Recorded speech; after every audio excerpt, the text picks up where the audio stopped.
It's the Building Code, and today we're in front of a live audience at Buildertrend University. Charlie, how hyped are you, bro? I'm very hyped. This is a dream come true. For those of you listening, I work as a data scientist, so rarely do I get to interact with our builders and our clients. So I'm always pitching like, hey, let me go on these cool trips that Zach gets to go on. Let me go to BTU, let me do these different things.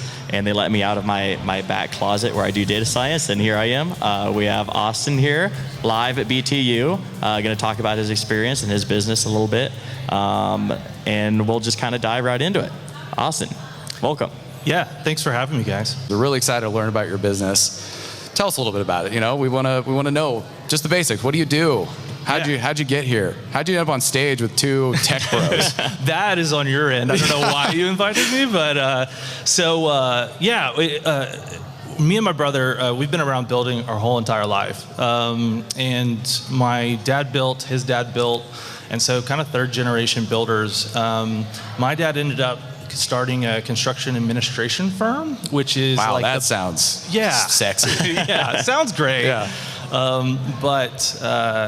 Basically, it's a backroom office for lenders across the country and managing construction draws and inspections and things like that. So I took the route of mortgage, actually the front end mortgage, like lending and stuff. And so work with them on a daily basis on a particular construction product, government construction product that we utilize a lot. And so one day I woke up and saw a lot for sale for a great deal, and me and my brother had talked about opening a building company before, and I was like, man, this is a good deal a lot. I think we can make this happen. Let's just do it. Yeah, what's the worst that could happen? What's the worst that could happen? You can lose money, but that is the worst that could happen. It's just money. Yeah.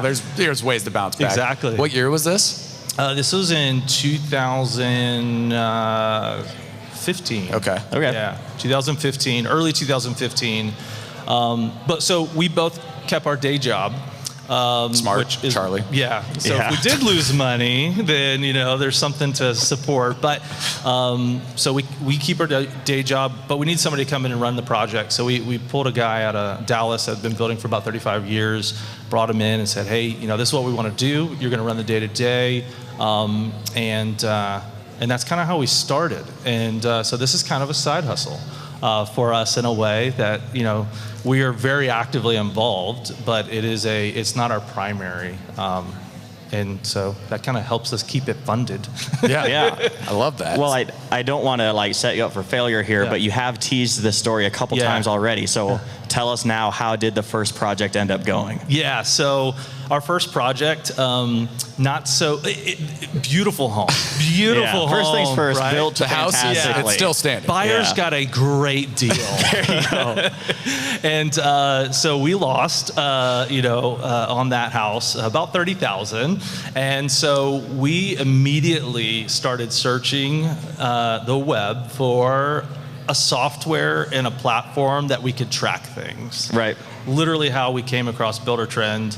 And at that time, we looked at different things, and we're just like, the Buildertrend just seems to be a full package. But we literally did not start using any features in Buildertrend for the longest time, except for it synced with QuickBooks, and we could cost code and budget and track invoices, right? And where we should be.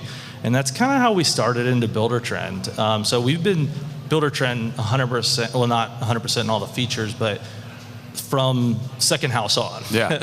And so, and that was probably early 2016. All right, so you've learned along the way. Yeah, right? Absolutely. Is your brother here today? Yeah. He's out in the crowd? Travis is out in the crowd. He's like, he's not eating his lunch. Attention. There he is. Hey, what's up? And then our project manager, Justin. Oh, we got the whole crew here. Yeah. So. Oh, okay. So we've grown since that one guy coming in. We've grown. We have a small team of 4 now, and then us 2 owners, so 6 people total. Yeah. So obviously you're here at Buildertrend University, and we've talked about it a little bit on the pod before, and we've even had Taylor Henney on, who kind of helps run a lot of our external education, and it's a great event. We love it. We love seeing our customers. Why'd you guys decide to come up here? So about, I guess, 1.5 years, 2 years ago, we really decided that we want to grow and use more of Buildertrend. So literally for about the first 3 years, we did not use much else of Buildertrend. I tell people all the time, we're using 10%, and this program is super powerful. And so about 2 years ago, year and a half, we decided to grow. And with a team and growing, you got to have a center point communication source where everything's at, and be organized, because we want to get a lot bigger ultimately. And so I think it's easier to start now than later. And so as we've been growing the team, there's always growing pains and getting everybody on the same page. And sometimes it's asking questions we haven't asked ourselves, like, how do we want this template to be built out? How do we want this schedule to look? And we didn't have something before. And so we decided to come up here because although there's great content online and everything, we just thought in person, there's sometimes these questions that come up when you're dealing with selections or you're dealing with different things. Like this morning I learned about placeholders that may be not common knowledge or is common knowledge for some people. I didn't know it. And I was like, man, that solves a lot of issues and some things. So yeah, well, what I love about your journey just from listening to you talk, what I'd say is a little atypical of a typical Buildertrend customer is that you started in more the financial, in the weeds features. You're coming off a job, didn't make as much money as you wanted. Yeah. Let's figure out how to track it, job cost it, get everything in there.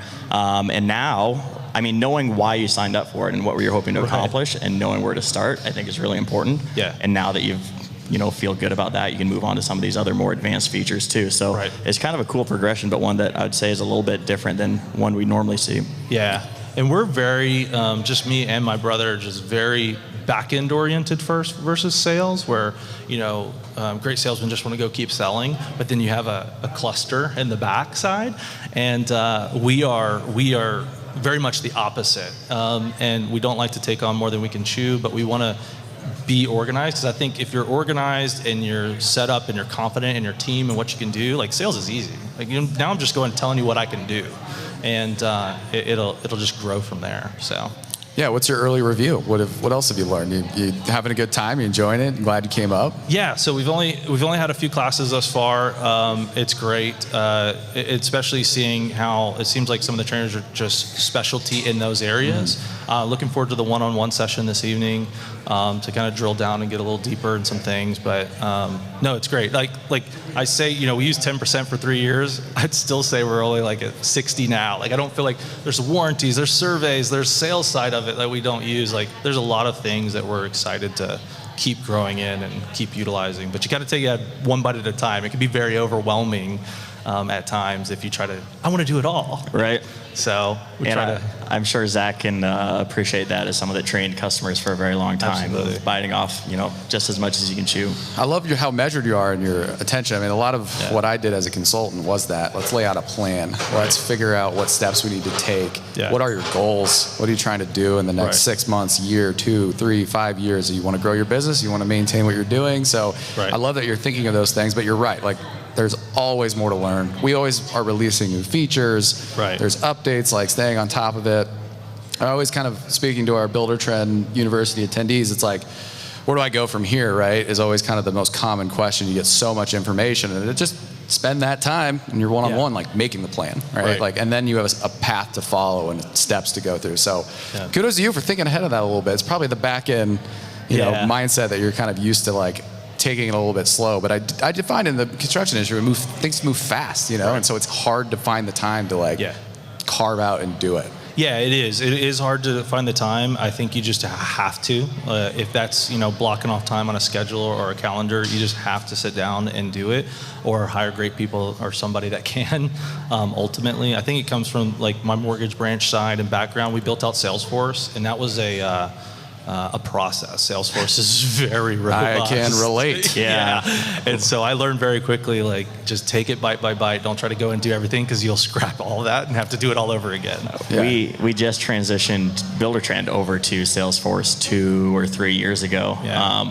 So I'll be careful what I say on the hot mic here, but I can relate in that transition, especially just for a new company too. Right. It's different if you already had all your processes established and you're just, okay, how do we fit this to them? But we're kind of trying to figure out both. I can imagine that'd be a little bit more difficult. Yeah. And you mentioned you're fully custom, no reno work or anything like that. Yeah, currently right now we're full custom and no renovation, no anything like that, which adds in another difficulty layer, right? Like when you give unlimited selections and allow unlimited pretty much changes, like believe me, there's a lot of times like we're going to switch this.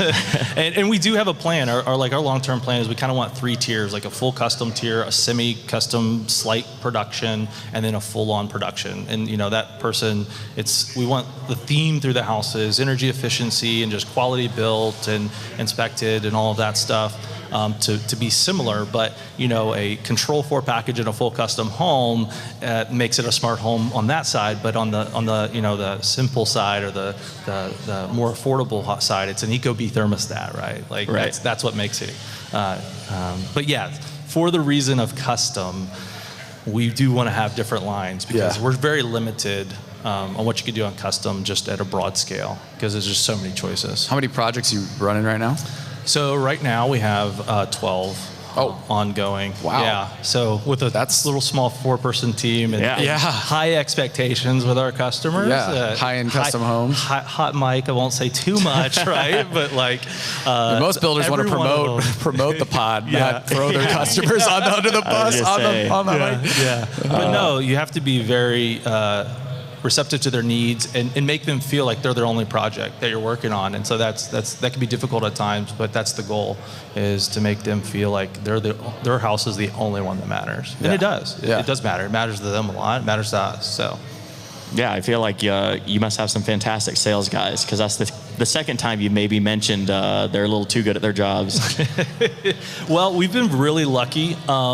That Houston market's got to be pretty hot. Yeah, so primarily a lot of our building is in subdivision Traditions in College Station, which very close to aligned with Texas A&M. Mm-hmm. And so gig 'em. Yeah. Like, I feel like I got to say I am not Texas A&M, but I feel like I was like conditioned. Yeah, and you brought it up before. Yeah. So, so we've been very lucky that our products really spoke for itself, and we haven't had to push a lot of marketing and sales, and a lot of stuff's just come to us, referral based or whatever the case may be. So, but yeah, the market is totally changed and it's hot right now, right? But to me, that's another reason to get organized now. I think some of the smaller builders that may not have a system like a Buildertrend or whatever system, this market's really changed the last 2 years. I see projects all the time sitting waiting on windows, right? Well, it's easy if you have it set up and you kind of know up front, my windows are 16 weeks out. I need to order them at this point. And that's what we tell our customers. Our team is set so we can project. Could we do it all one guy? Maybe. But if you have a team that is focused on getting it through that project, our timelines really hasn't drastically increased because we've moved our process up. Right, so we're ordering appliances right away because it's 8 months out right now. So little things like that, we've just changed our process versus letting it change our process for us. Yeah, that makes sense. Are you seeing, as far as the supply chain delays, are those starting to subside a little bit, or is it still kind of? I had talked to a few builders in Houston, and it seemed like they were particularly hit hard because of just the demand in that market. You've got Houston, you've got San Antonio, you've got Austin is exploding, Dallas obviously, and so the material strain on those areas seemed especially so. What's your take on kind of what's happening in that region? So we have really good vendors and partners, but they've given us a heads up hey man, Houston's about to run out of 2x4s next week, and we're like, what? And concrete home, custom home. Yeah, exactly. And I was like, man, but you're right. There's a lot of demand in our market, and for some reasons, I think that's great because we're getting constant fresh supply, and it's a big hub to bring stuff into. I can't imagine being in a smaller area trying to pull the appliances or whatever it is into the process without all that demand there. But at the same token, we're still seeing delays. It's something new every week, but HVAC is having a tough time getting ducting. We get price increases literally a couple a week, depending on what it is. And so it's just staying ahead and staying on top of it. But at the end of the day, we've been very fortunate to be able to keep moving and not really affect greatly. There's products, maybe we switch to a different product or something, but for the most part, we've kept intact what we set out to do. So, yeah, I guess in the spirit of BTU, how is Buildertrend kind of helping that process, or what are things that you're starting to implement? Obviously, you're here trying to learn more. What are some your goals, things to roll out to kind of ease the pain of some of those burdens you mentioned? We started, like I said, kind of job costing and then just QuickBooks and tracking that. We've went to selections and Next, which is a very powerful tool in Buildertrend. You can make that thing work however you want it, and all kinds of different fashions. And so we feel like we're pretty confident there. Great customer experience. Like people, and a lot of our clientele is probably 60 plus on average. Oh, really? And they find it very easy to use. Love that. Yeah, I was impressed, and now like sometimes maybe it's too easy. They blow up comments constantly. Yeah. But we've gotten very good feedback from our customers, and we use it as a sales point. Like especially customers like may live in Dallas and they're moving to College Station. That happens a lot because they're coming back to their alma mater or whatever, and they're like, well, we can keep tabs on the project, and so we implemented daily logs after that, kind of as a owner update every Wednesday. They kind of get a little bit of an update, know what's going on, and then kind of our next thing, which probably not don't reutilize my order of things, but scheduling is our next big ticket item. You're ending on the scheduling? So yeah, that's my problem. Like I would everything non-traditional to say like did you talk to our customer success team? Like we're like no you should Costco's no you should really start have Zach as a rep. Maybe we start with job costing and then we'll go to selections. Yeah, he would remember my name for sure. If I started it over again, scheduling would be the first thing, 100%, because everything evolves around scheduling and deadlines and due dates and all that stuff. So yeah, we're kind of backwards. Don't mimic our.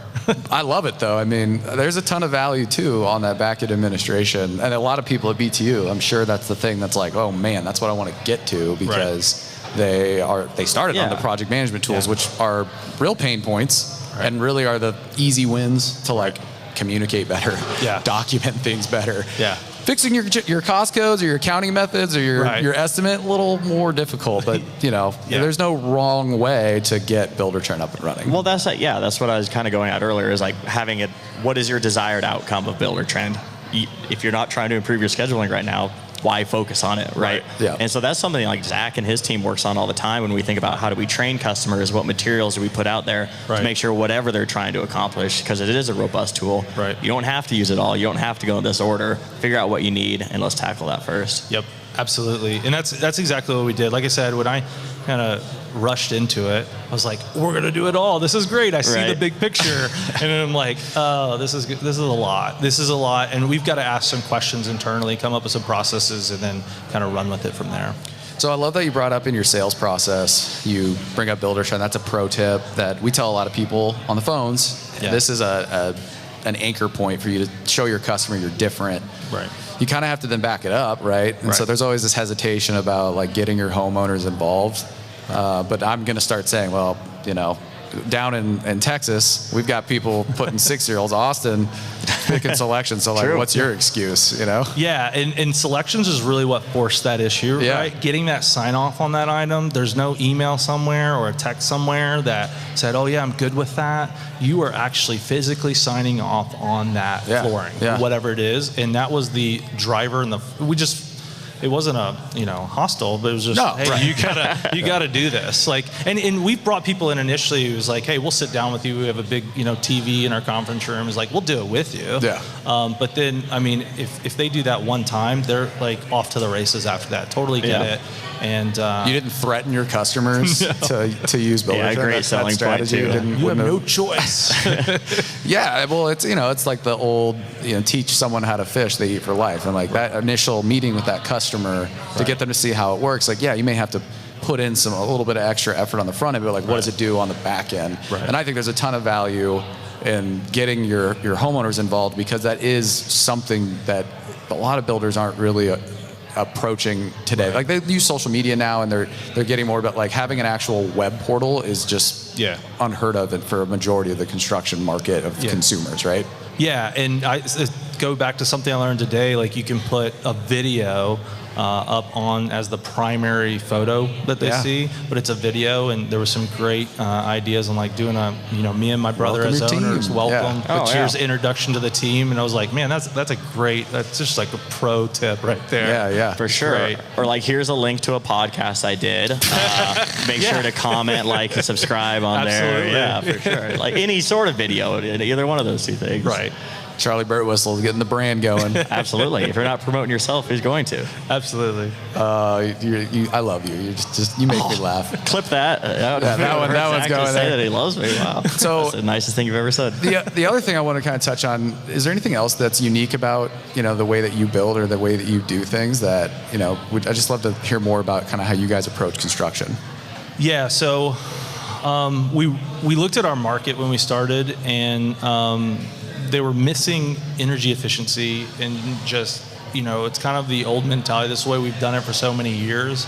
And I love technology, and I love new techniques, and we're big fans of Matt Reisinger, down in Austin, and I know he Friend of the loves, pod. yeah, Friend of the Buildertrend. yeah. So we really focused in that area. We do that in a lot of different ways, but we figured out that our insulators, our HVAC guys, they all had these ideas of what energy efficiency looked like and should look like and what you should do.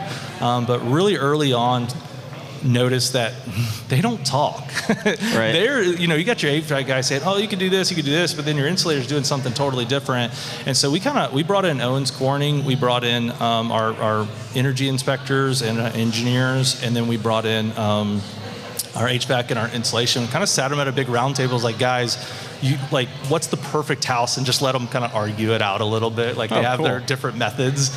And then we said, okay, at what point can we build this house where spending another $10 doesn't necessarily gain us another $10 or help the customer with another $10. And we came up with this kind of methodology and where we want to be with, air changes per hour and all of this. And that's kind of what sets us apart. Is we want to build to a very high standard, but we don't want to do it some way because that's the way it's always been done.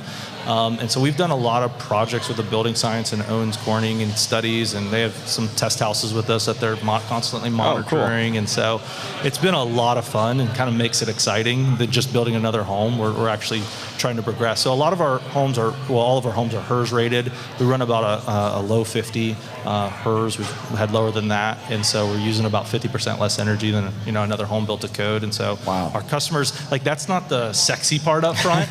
People was like, oh, I love nice. Insulation tile. Yeah, really but I really want this tile and flooring, But then, a lot of our customers come back to us afterwards, that wasn't. I didn't really care when you were telling me up front, but I really love it now. Right. And this home seems really solid. So we engineer everything, even for a lot of people don't engineer framing unless they're going to do that house 10 times or something like that. We frame engineer everything, foundation engineer everything. So we just want to. That's our custom, just over the top. Everybody's double checking us, third party, city, all that. But that's kind of our goal with the custom, is just be that quality, high integrity, and then be energy efficient, and with technology, different things. Yeah, well, I love the strategy you took. That's super cool. Did you guys literally just all go to a room for a day and just actually at our HBA, our Home Builders Association, we took their big conference room and just pulled everybody in and they. What was great is these guys. A lot of them have been in the industry for a long time, but they learn stuff from each other, because they don't sit down and talk. Yeah. And so then this guy may say, "Hey, do it this way," but then the HVAC guy's like, "That's really expensive. Could we do it this way and achieve the same result, maybe less expense or whatever the case may be?" And so. In that particular area, so we steer away from spray foam, just little different reasonings and stuff, but we found a way to seal the house with an aero barrier product that seal the house to whatever we want it to, with a computer sitting there, and they just blower door test this fog mist into the house and seal the house. And then we do bibs insulations, and so we get a great R factor, but then we still get the seal of spray foam and don't have some of the negative effects that sometimes spray foam can have, or not be installed properly, or whatever the case may be. So just cool things like that. It really a lot came out of it, and it was a lot of fun. That's amazing. I mean, I love talking to people in construction, because they, your business owner is trying to solve problems, but to take it in your own hands and get your subs and really have that conversation, take initiative. Amazing stuff. We are just about out of time. The pain is. We got some food trucks here. You got to get lunch going. But I did want to ask just one last question, which is, you've given a ton of insight. This is a great conversation about a lot of different aspects of your business. Kind of what's your parting advice for any builder who's looking to add a construction technology to their business? Yeah, I think if you don't have some kind of system, I've always heard technology doubles every 3 years. I don't know if that's true or not. Moore's Law. Yeah, if you don't have something currently, you got to get something. And I think Buildertrend's a great end-to-end package. Like we talked about, you can kind of start in one sector of it and just use that piece and then just kind of keep adding to it. And you're not going to get hit with like, oh, well, you want that? Then you're going to have to be charged this, right? You know, or you want this? Oh, okay. Well, you're going to have to add this package with stuff I don't even need, you know? So I think that's one of the main reasons we went with Buildertrend to begin with. It was like, hey, we get it all up front. If we use it or not, we have it. But I think for other builders, you got to have something, because as the industry or as the supply chain is more messed up, you're going to lose things, or you're not going to stay on top of it. And a yellow notepad in the truck only works for so long. So I once had a builder who had sticky notes, and he would write them and he'd stick them on his windshield. Yeah. And then that's how he managed his day. And then he would go to I was like, literally, I want to see it. Show me. So he took me out in the parking lot and literally opens the back of his truck, and it was just sticky note, just graveyard. I was like, we've got to. This has got to change. I know I got that one somewhere. Yeah, exactly. Yeah. What happens if I got to pull this one back? Yeah. Amazing stuff. It worked, but there's always a better way. Yeah. Always a better way. That's there you go. what we say here at Buildertrend. Charley, this was an amazing episode, man. Did it live up to your hype? Everything I could ever want more. Austin, Perfect. Thank you very much. You're a fantastic guest. Let's go get some food. Awesome. Thank you, guys. Appreciate it. See ya. Thanks for watching the video. Remember to subscribe to our YouTube channel for exclusive content brought to you by Buildertrend.